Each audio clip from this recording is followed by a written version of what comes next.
The Great Wall of China is a series of fortifications that were built across the historical northern borders of ancient Chinese states and Imperial China as protection against various nomadic groups from the Eurasian Steppe. Several walls were built from as early as the 7th century BC, with selective stretches later joined by Qin Shi Huang, the first emperor of China. Little of the Qin wall remains. Later on, many successive dynasties built and maintained multiple stretches of border walls. The best-known sections of the wall were built by the Ming dynasty.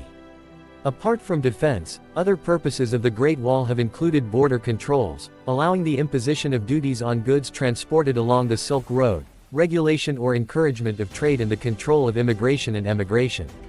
Furthermore, the defensive characteristics of the Great Wall were enhanced by the construction of watchtowers, troop barracks, garrison stations, signaling capabilities through the means of smoke or fire, and the fact that the path of the Great Wall also served as a transportation corridor. The frontier walls built by different dynasties have multiple courses. Collectively, they stretch from Liaodong in the east to Lop Lake in the west, from the present-day Sino-Russian border in the north to Dao River in the south, along an arc that roughly delineates the edge of the Mongolian steppe. Spanning 21,196 kilometers today, the defensive system of the Great Wall is generally recognized as one of the most impressive architectural feats in history. The Chinese were already familiar with the techniques of wall building by the time of the spring and autumn period between the 8th and 5th centuries BC. During this time and the subsequent Warring States period, the states of Qin, Wei, Zhao, Qi, Han, Yan, and Zhongshan all constructed extensive fortifications to defend their own borders.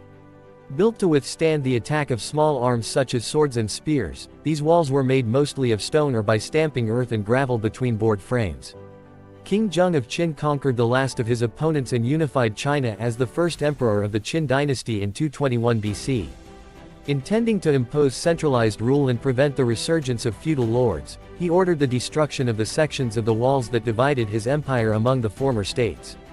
To position the empire against the Xiongnu people from the north, however, he ordered the building of new walls to connect the remaining fortifications along the empire's northern frontier.